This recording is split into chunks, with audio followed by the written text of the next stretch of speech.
For an entire generation, the financial advice they got from their parents just felt, well, off. It was like they were given a roadmap to a world that didn't even exist anymore. So in this explainer, we're going to break down how boomer parents, with the absolute best of intentions, handed their Gen X kids a guide to a financial landscape that was, frankly, already a pile of rubble. Okay, so our source material kicks right off with this really provocative line. The generation that gave us participation trophies, they were lying. Now, hold on. The point isn't that they were being malicious or anything. It's that the advice they gave was based on their reality, a reality that had completely, fundamentally changed by the time their kids were old enough to use it.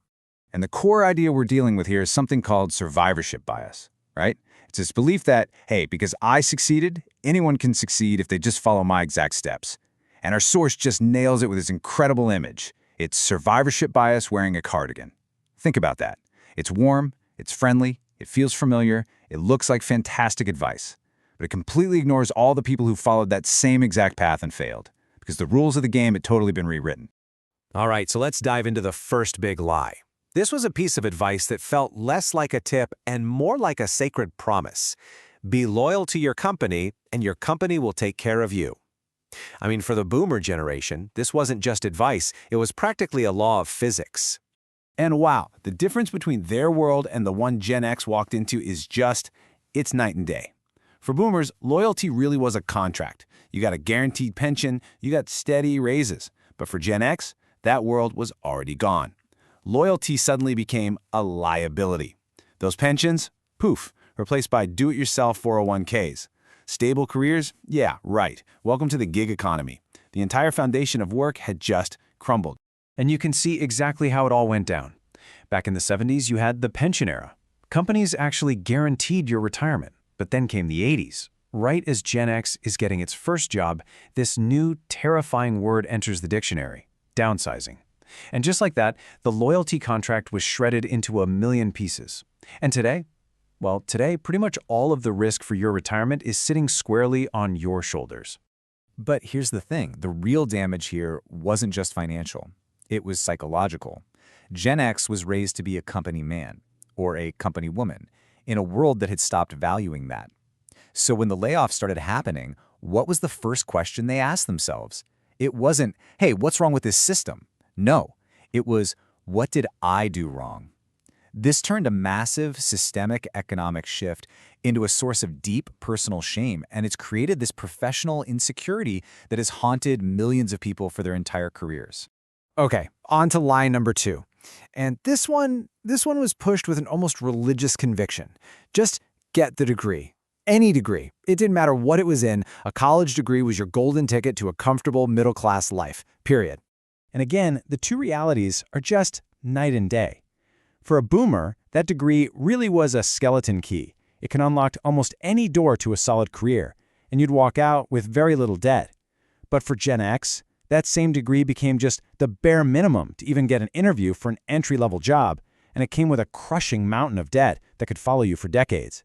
The return on that investment, it had absolutely cratered. And this is why the advice to just work your way through college made perfect sense in their world. It wasn't a fantasy, because when they went to school, tuition was about $400 a semester. Seriously, you could absolutely 100% cover that with a summer job. It was manageable. The advice was actually good advice back then. But of course, that landscape completely and utterly transformed. So that same advice, passed down with so much earnest conviction, became totally delusional when tuition exploded to $40,000 a year. I mean, come on. No summer job on planet Earth is covering that. The math just doesn't work anymore.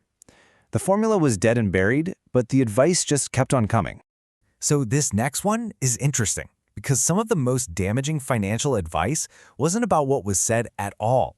It was about what was never said. Our source calls this the sound of silence. So I want you to think about this for a second. What did your parents never show you when it came to money? I mean, did you ever actually see them stressed out about paying bills? Did you ever overhear a conversation about debt? For so many people in Gen X, the answer is a hard no. And the consequences of that silence were just toxic.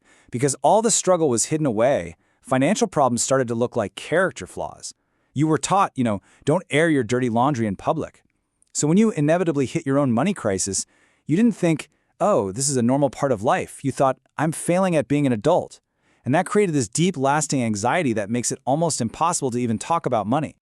All right, and that brings us to the fourth and final lie. Our source calls this one the housing mandate. And this wasn't just a piece of financial advice. Oh no, this was framed as a moral test of adulthood. And the ultimate unforgivable sin, renting is just throwing money away. And look, from their perspective, this made perfect sense. Buying a home wasn't some crazy, impossible dream. It was just the natural next step. Why? Because a house only cost about 2 to 3 times their annual salary. Just let that sink in. It was a completely achievable goal, even on a single middle-class income. So they bought in, their paychecks grew, their property values went through the roof. I mean, to them, it was the safest, most obvious investment you could possibly make. But here's that psychological damage again. They weren't just passing on financial advice, they were passing on a moral judgment. Owning a home meant you were a responsible adult. Renting? Well, that meant you were still a perpetual child. So for Gen X, when they couldn't afford a home, it wasn't just a financial setback. It felt like a full-blown identity crisis. And you can see how that adds so much fuel to the fire of all the housing anxiety we see today. So when you put all of these pieces together, right, the broken promise of company loyalty, the devalued college degree, the culture of silence around money, and the impossible housing market, you finally get to the heart of what we're calling the great betrayal. And there's a quote from our source that just sums it all up perfectly. They raised Gen X to expect stability in an unstable economy, to follow formulas that had expired. And the real kicker? When those formulas inevitably failed, the blame wasn't placed on the broken formulas, it was placed squarely on the kids who followed them. This is such a perfect way to picture the dynamic. It's not that you were a bad player. Not at all. It's that you were handed a rule book from the 1970s and then shoved into a modern casino where the house had already rigged every single slot machine. You were set up from the start to play a game you could never, ever win.